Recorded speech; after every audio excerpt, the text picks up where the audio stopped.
Hey, Rifters, welcome to the show. Take a moment, subscribe, rate, review. I got a great guest.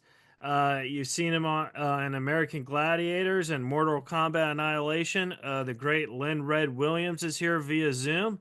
Hey, Red, how are you, buddy? Hallelujah. I'm well. How are you? I'm doing well. Thank you so much for saying yes. I really do appreciate it. A lot of people say no, so I'm glad that I got a yes. You know. Well, I'm glad that I can accommodate you finally. We've been trying to do this out there, America and world. We've been trying to do this for a minute. Yeah. So, do you want me to call you Lynn or Red? Which one do you prefer? Because I've been calling you both. Call me Red. All right, Red. So I wanted to start off with your football career because you played professional football and then an injury, like, unfortunately, shut down your career. But I wanted to ask, like, how was it? Was it always your dream to make the football? Like, how cool was it when you got drafted and stuff? Um, you know, um, Growing up, I played every sport. I Yeah. won 3 trophies at the Jesse Owens track meet. I was an all-star in baseball and basketball. I was better probably at baseball than football. I set a record for highest batting average, Oh at my. my park one year, and I batted 1,000 to the 13th game, and then I led the league in home runs. So I said that to say I have a big brother. He's passed away now, but before he passed away, I said, "Tell me something about me," and he said, "You should have played pro baseball instead of pro football." But that just goes to answer your question. Everything that I did was about pro football. I Yeah. wanted to play pro football, make the Hall of Fame. I had my career all mapped out, but the But like, creator had a plan for me. but how cool? Because like, I think you're the first person I know who's actually like they got drafted to be a professional like that. Like, because I think when I was a kid, my dream was to be like a professional basketball player, but then I realized I'm not fast or good. All right, that'll work. Now, my senior year at Kansas, my junior year, I was an all Big 8 running back. And my senior year, I had to go back and forth to court to get eligibility to play. And I only rushed for 200 and something yards my senior year. But I had done enough to get on the scouts' radar, and I still ended up being the Rams' 5th pick that draft. So I came in lower than I wanted to. So I was still grateful to be drafted, but I thought that I should have been a first 3-rounder, but my statistics didn't back that up. But to be drafted by the Rams was a dream come true. You have no idea. I was a Ram my whole life growing up with my mother. She used to take us to the games. We could get in the games back then for $2. And she would take Wow. games one year. Now, this is embarrassing, but one year I must have been 13 years old, and the Cowboys came to town and beat us in a playoff game 37-7. And I'm Wow. crying like I lost a friend. And my mother laughed so hard. Now that I'm a grown man with kids of my own, I understand how she was tickled. But those Cowboys broke my heart. And I guess that's why I don't care about the Cowboys right now, even though my second son is a Cowboy fan. My oldest is a 49er. My second is a Cowboy. And I'm a Ram still. Yeah. I know that feeling of crying when something on a sports it's so funny how like it our human minds are like that because I remember when the Lakers traded Eddie Jones, I was crying so Yes, bad. yes, sir. And I don't Yes, even sir. know Eddie Jones. Right, right. He was a nice guy. But look, that was Eddie Jones. It's too bad. He didn't win a championship with us, right? They traded him away and they got rid of Nick Van Exel also. Yeah, they traded Nick Van Exel for Tyronn Lue and Eddie Jones for Glenn Rice. Yeah, they shouldn't have did it. Neither Yeah. one of those. Even though Tyron ended up winning one, right? He ended up Yeah. winning one with Shaq and Kobe. Yeah, they called him the Iverson stopper because he played against Iverson pretty good. But Yeah. But he wasn't the Iverson stopper. Remember, Iverson stepped that's over what him. I was gonna say the same thing. I was like, I don't Yeah, think he was right. Iverson stopper. What number in football were you? Did you get to choose your own number, or did they assign it to you? No, I didn't. No, I didn't. No, I didn't. When I was with the Rams, I was number 31. I think that was my number back then. And after the camp, John Robinson wanted to put me on injured reserve. He said, we have Eric Dickerson, who's our star. We got Charles to back him up. He said, we think that you will do really good being on injured reserve for a season. And I had just had a conversation with Rob Carpenter. He played for the Giants for a while. And Rob was like, yeah, I guess this is it for me, Red. I said, what you mean? He said, they got Eric Dickerson. Charles White is John's boy. And you're too good. I can't see them letting you go. So that means that I'm the odd man out. And so he thought he was gone, but that wasn't the case. They asked me to go on injured reserve. At the time, my agent was JoJo White, the Hall of Fame basketball player from the Celtics. Oh my gosh. And they said that I had a good enough camp that they could get me on another roster. Looking back in hindsight, I should have just been patient and just did what they asked me to do, sat there and just waited my time. But, I'm young. My mother had passed away. I had a wife and kids, and I was trying to get to the league. Right. And then, so after your football injury, then you went on American Gladiators, and I wanted to know, like, how did that come, how did that come about? All right, listen to this. This is a true story. Okay. I was plotting to do something that wasn't nice. I was plotting to do what's the word? I was plotting to do something not nice. You hear me? Okay. That could have ended my life or sent me to prison. Okay.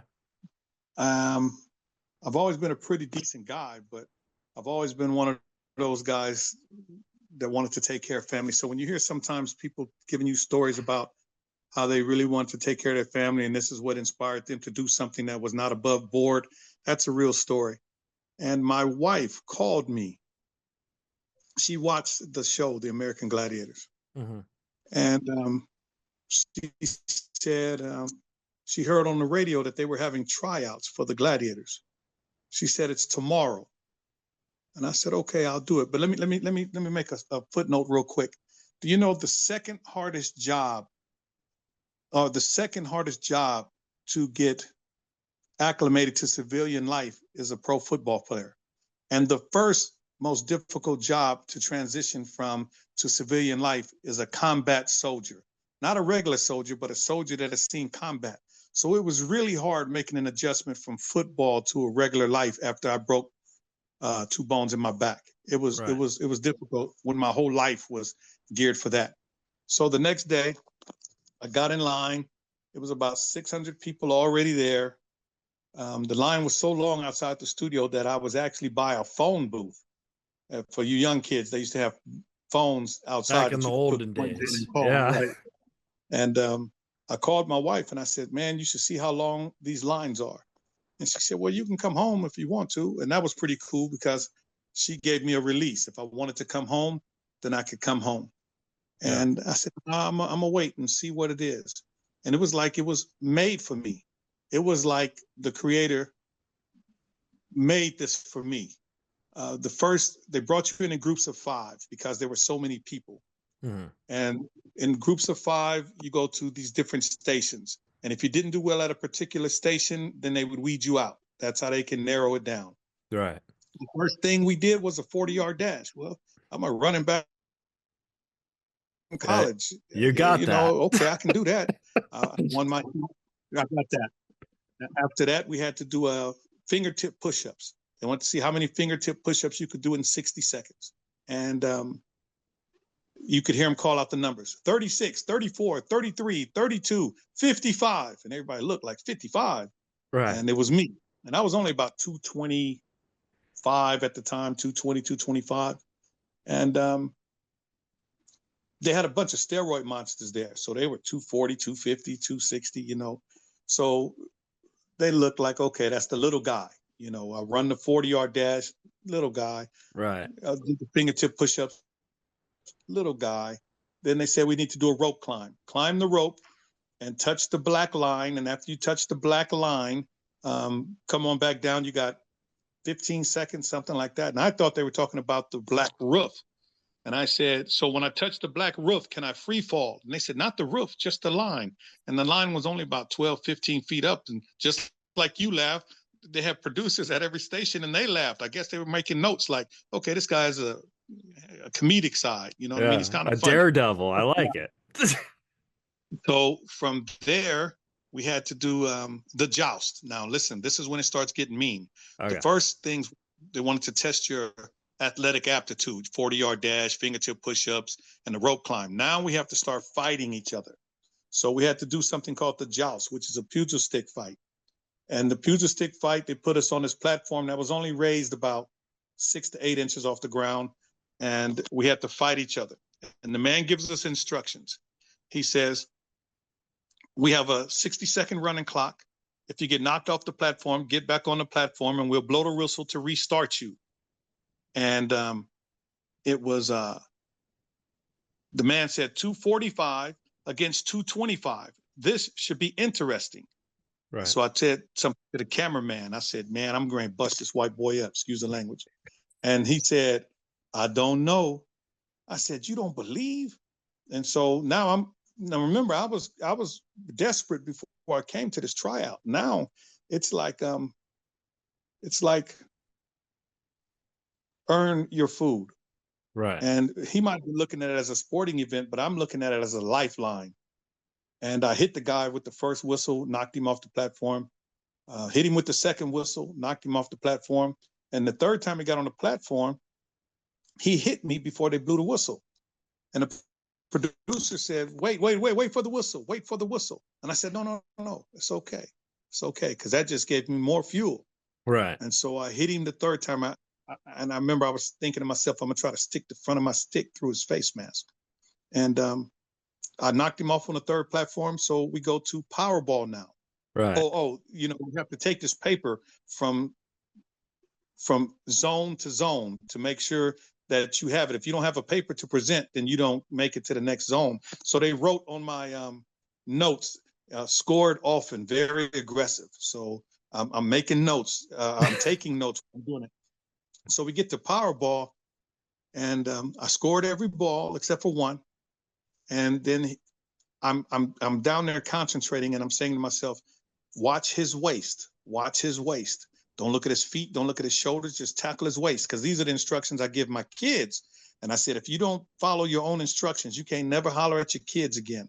Right. So I'm looking at his waist, looking at his waist, and he elbows me in the mouth and busts my mouth open, and blood shoots out.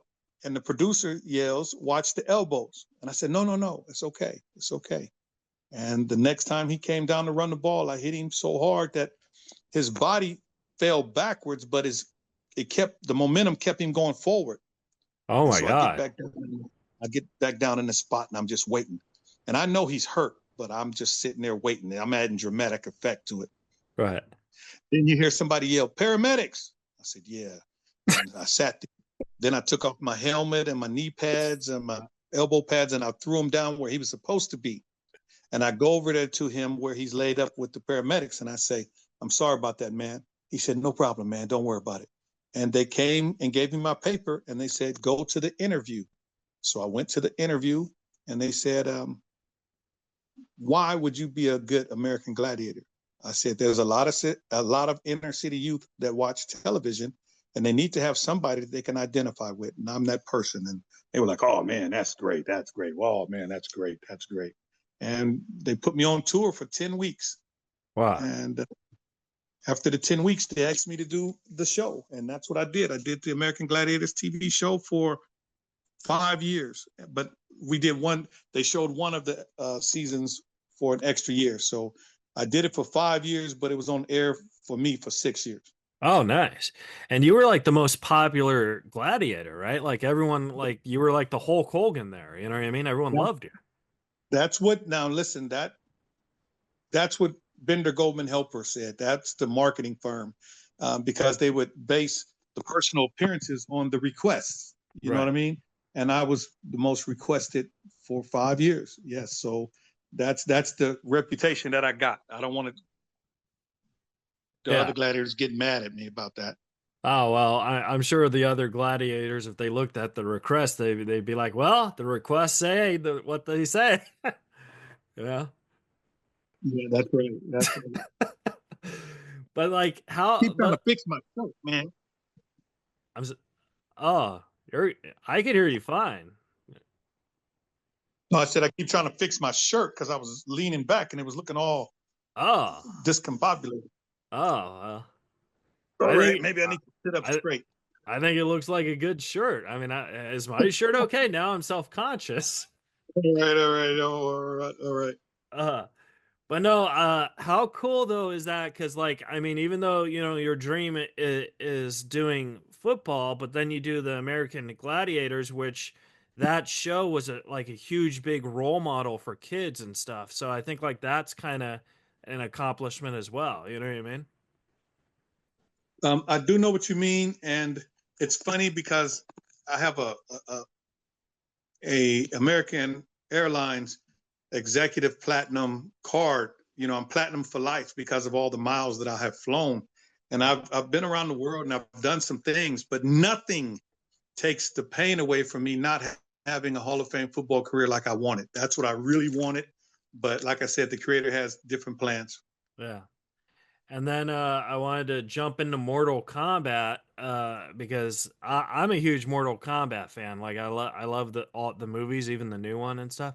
And I wanted to ask, like, how did Jax come into your lap? Because in the first Mortal Kombat, they had some other guy played Jax, and then you were in the second one, and I thought you were probably the best part of that whole movie because you were funny, and then you had good scenes and stuff, and like you were the guy I was kind of rooting for the whole time, you know? We had a guy who worked with me on American Gladiator. His name is Adam Jordan.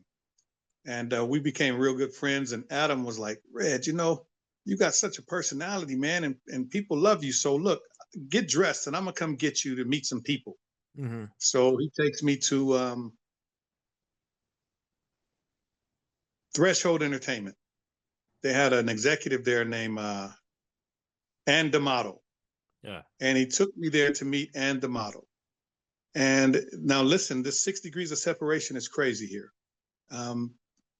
I took pictures and headshots and took them down to her. And we're in the back talking to her.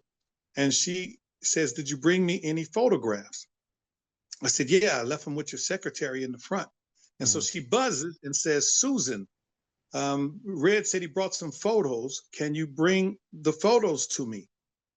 And she said, oh, I didn't know they belonged here. So I've sent them back to casting. I will go get them for you. So she goes back to the casting to get the photos back. And when she comes back, she says, they want to meet you. Wow. So I said, okay. And Ann says, go ahead and meet them and you can come back when you're done. So I go back there and they said, we have a movie we're casting for. It's Mortal Kombat Annihilation and the character is Jax. Mm-hmm. And we would like to see you read for Jax. I said, okay. So about 10, 15 minutes of looking at the sides, which are the part. I said, okay, I'm ready. They said, no, take your time because this is a big thing here. So take your time. I said, no, I'm ready.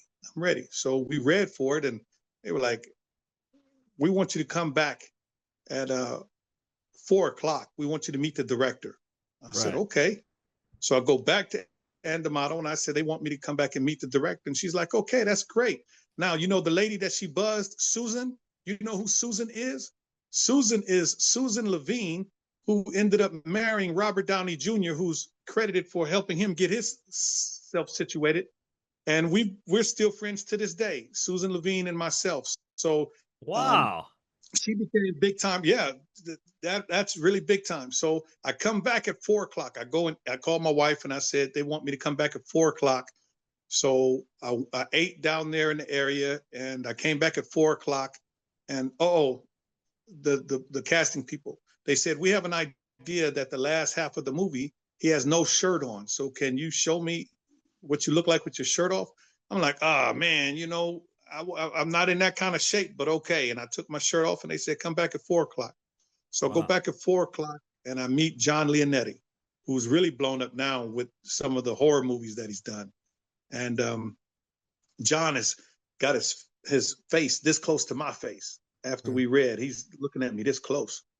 And I'm like, I'm kind of uncomfortable because I'm a guy from the neighborhood. I'm not a guy from Hollywood. Right. And he says, and I said, he said, man, your freckles, they're amazing. I said, that's cool, man, as long as you don't want to sleep with me. And he starts laughing. Very funny, very funny. He said, he saw me read. He asked me, did I know about fighting? I'm like, do I know about fighting? I created my own fighting system. And he said, okay, I want you to do some fighting in front of me. Do something. And I got down and I explained to him what I'm doing while I'm kicking and throwing punches. And he says, we want you to come back again at 7:00. That's when the executive producer, Larry Kasanoff, will be here. And we want you to meet him. So I called my wife again. They want me to wait. Yeah. Came back about 3 hours after that and met Larry Kasanoff and did the reading and fought on camera, with my own fighting system and explained what I'm thinking, what I'm doing. And that day they said, we want you to be Jackson, Mortal Kombat Annihilation. He said, we have to get approval from New Line, but that's what we want. I said, okay. So I meet with Michael DeLuca and Carla Fry. These are big time people at New Line. So now they want me to be Spawn, and whoa. And Larry Kasanoff is like, no, he's going to be Jax, Mortal Kombat Annihilation. In this time, I don't care.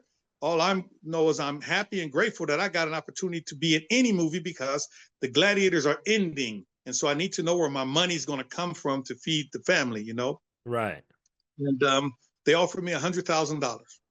So I'm like, if the first offer is $100,000, I'm getting ready to come up. You know what I'm saying? Right. They never moved off $100,000. That's what it was. The whole time it stayed that much. It was a 3-picture deal, 100, 250, and 750. But they said it was the most for a first-time actor doing what I'm doing. You know what I mean? So I was happy with that. That kind of makes sense though in the I mean, I don't know about that now, but maybe in the late 90s that probably is a fair, reliable offer. It was fair. Yeah. To me. It was. I told you I was happy. $100,000 for the first offer, even though I'm thinking we'll say 250 and then they'll go 118, and I'm thinking I'll get more than that, but I ended up getting $100,000 plus per diem, which was cool. So all of the money went home to my wife. Oh, that's awesome. And I could live on per diem because they give you $100 a day per diem. And they feed you, so you really don't need it. You know what I mean? So I'm walking around London, England, Birmingham, England with 2,000 pounds in my pocket and feeling safe because they don't have guns there. And I wasn't worried about nobody jacking me with their bare hands. So it was a very nice experience going from American Gladiators to Mortal Kombat Annihilation. It was wonderful.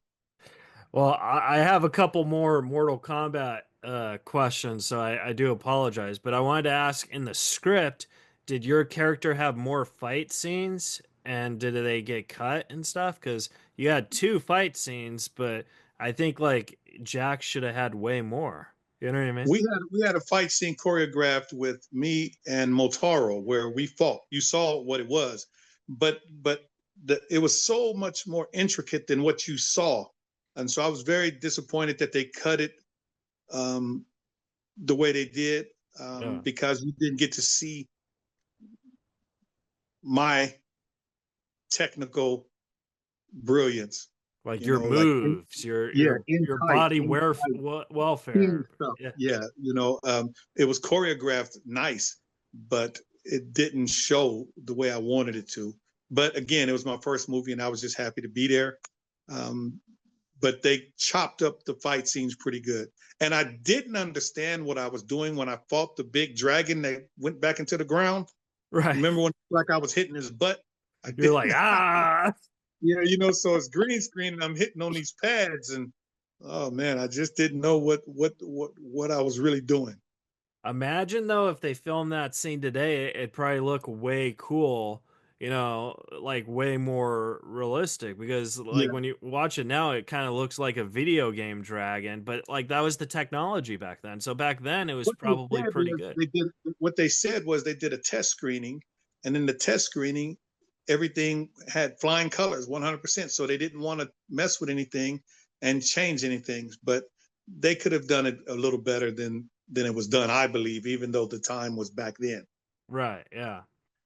And then I wanted to ask you what was it I mean not necessarily your character, but I noticed in the movie there's like a lot of flips and stuff, you know what I mean? Like it was flipping through the whole movie, like the guards are flipping and Yes, sir. and you're just like, "Whoa, wait a second," because there I understand a couple flips, but how do all these people know how to flip? I don't know how to flip. That's very, very funny, man. You're right. It was a lot of flipping. You know, a lot of it maybe was a little nonsensical. You know what I mean? Like Right. putting action in spots where you didn't really need action. So I don't know what the motivation was behind it. Maybe they felt they had to empty some of those. They had to fill some of those empty spots with it. Let's just put a flip here. Let's just put a flip here. Yeah. I mean, but yeah, I mean, I really enjoyed it, and I wanted to ask you, there was always talk. I think that, with Annihilation, I don't know about the box office, but there's something where they didn't go on with a sequel, and I heard that they had a sequel ready, and I was wondering, did you ever read that script? Because it said that you were signed on, and I don't know if they ever filmed it or anything. What happened was we opened up number one at the box office. We did, and which was good. That's something else I can put on my resume. Hallelujah. I was a star in the number one box office movie, but they got distracted with other projects, and I don't know why. I thought that they should have went back to back like they had plans on. You know what I mean? In 2 or 3 years, and we would have opened up number one again because we had a following. So, and then when they came back finally after all of these years, you hear the people, they thought that it wasn't as good as Annihilation, even though critics may have panned Annihilation. The fans, they loved Mortal Kombat Annihilation. It's Yeah. still a cult classic to this day. Oh yeah, I mean, I like them all. You know what I mean? I think the only thing I would say about Annihilation that I didn't like is they killed Johnny Cage so early. Yeah, But then again, he wasn't the real Johnny Cage. So like, it's kind of like, you know what I mean? absolutely. Yeah. Absolutely.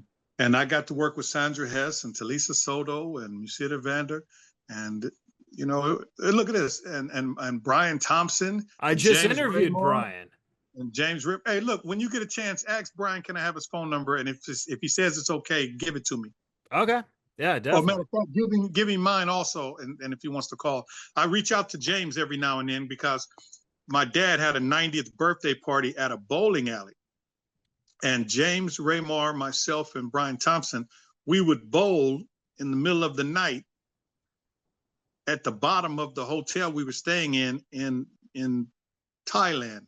Yeah. And you sound like you're bowling for a lot of money. Like let's bowl for 5,000 baht, and Right. that's like literally probably $50. But and I told him, I said, man, I was bowling 200 regularly in Thailand, and I could barely get 100 with my dad. So I've gotten really old. He said, 200's nah, really good for bowling, right? yeah, yeah. And Oh yeah. he said, I'm gonna break your heart, Red. I said, what? He said, I think the bowling alleys in Thailand were shorter than regulation lanes. I said, don't say that. Don't say that. But Brian Thompson, I love Brian. I made friends with him and we lost contact, but I really love Brian Thompson. What a nice guy. I'll D him your number and hopefully he'll Okay. call you.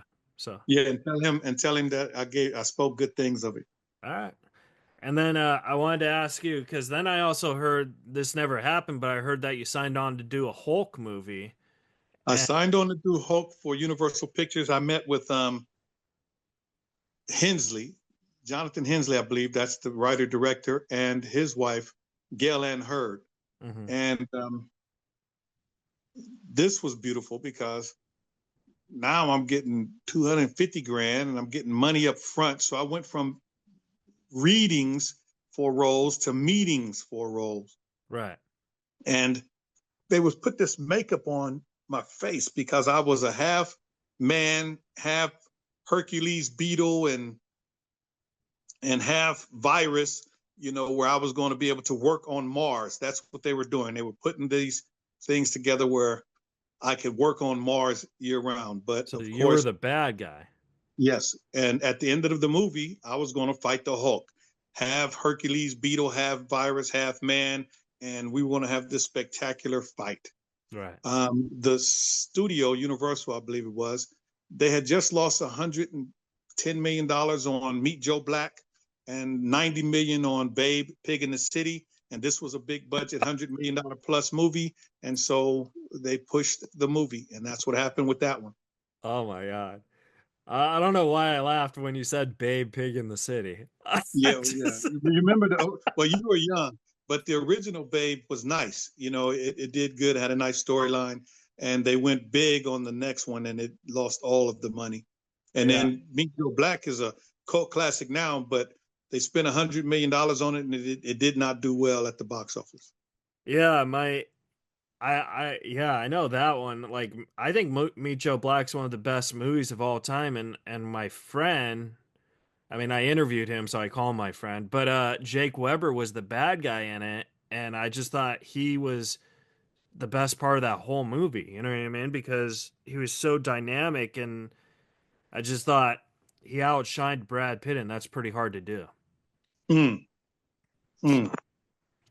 But so I got three more questions for you. I want to respect your time, but these questions are like for you as an individual.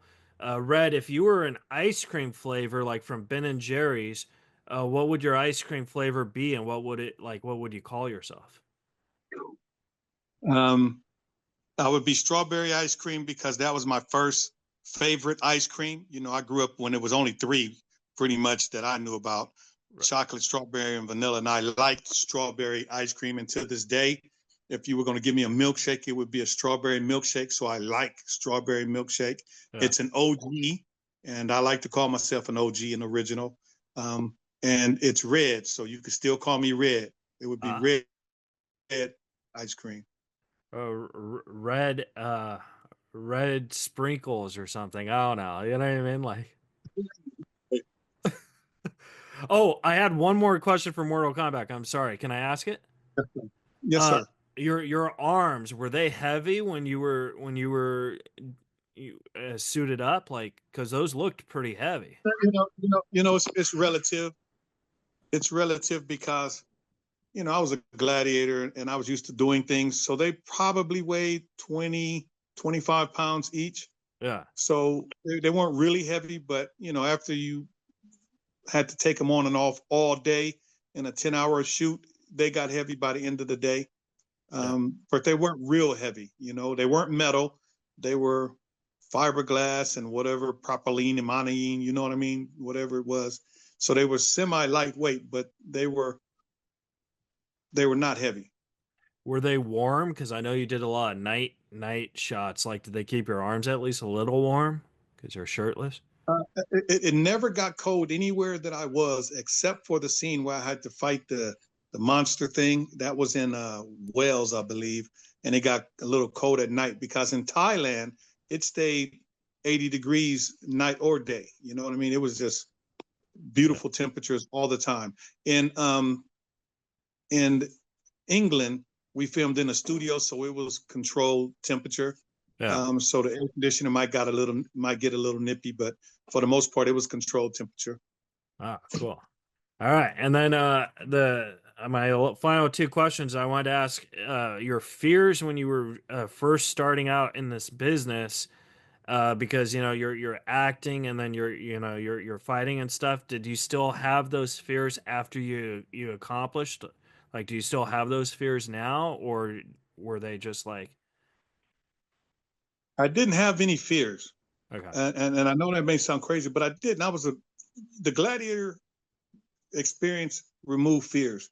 That was a very frightening experience being a gladiator.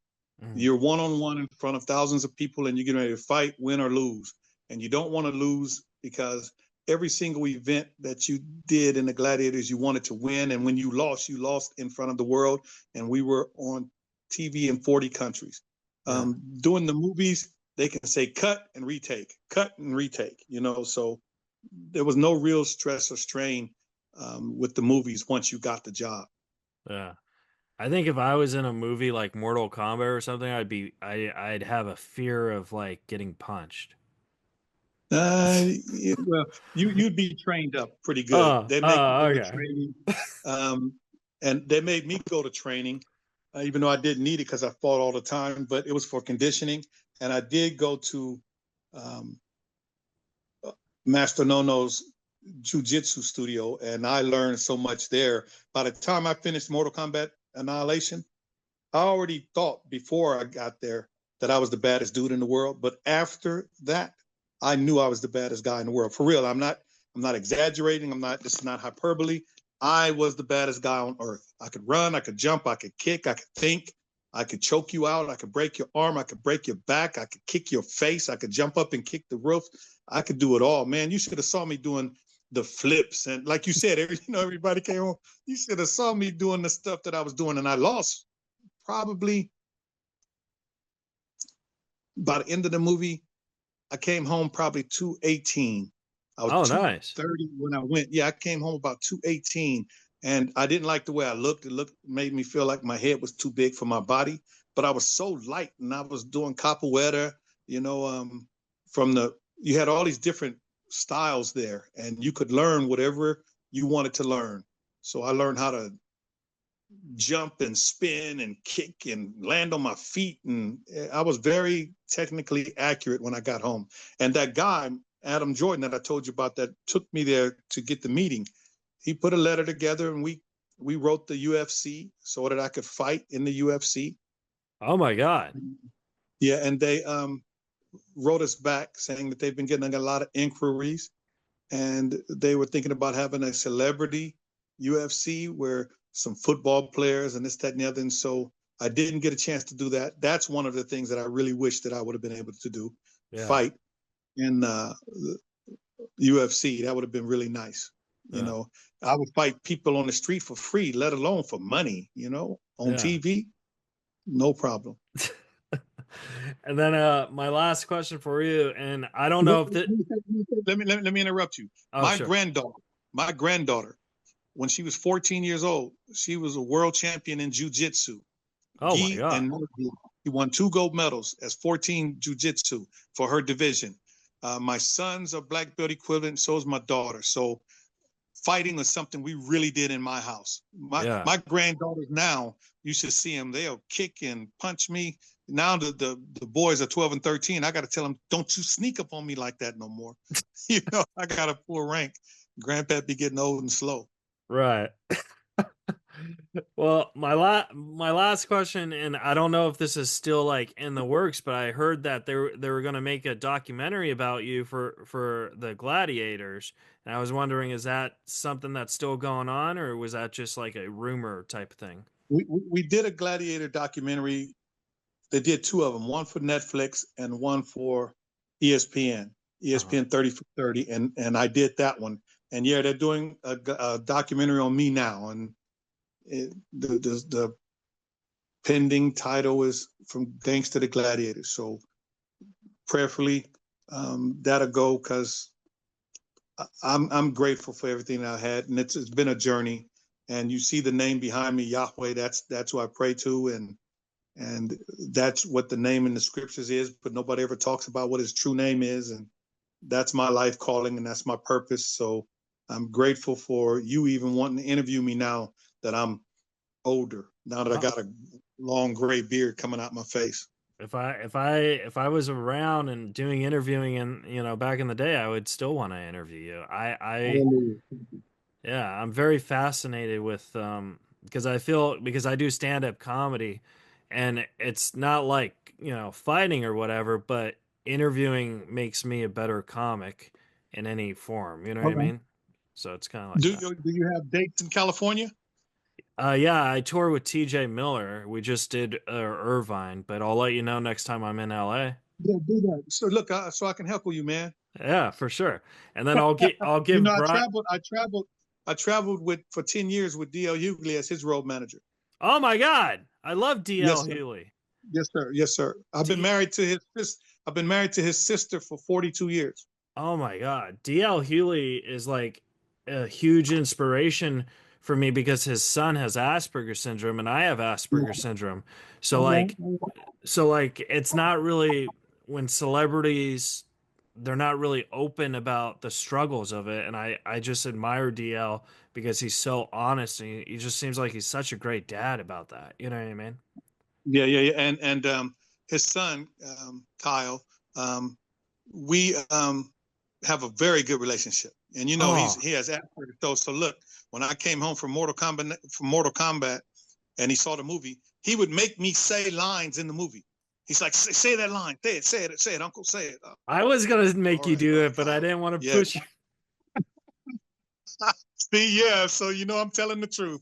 You know, Oh, I'm telling the truth. well, that's so awesome, man. That's Yes, sir. great. Yes, sir. Yes, sir. I'll give Brian your number and I'll pray and hope he reaches out to you. But where can the folks at home follow and support you at? Do you have a social media or anything? Not really. I do have a Point Blank Ministries on Instagram. Um, I will get a more visible presence prayerfully soon.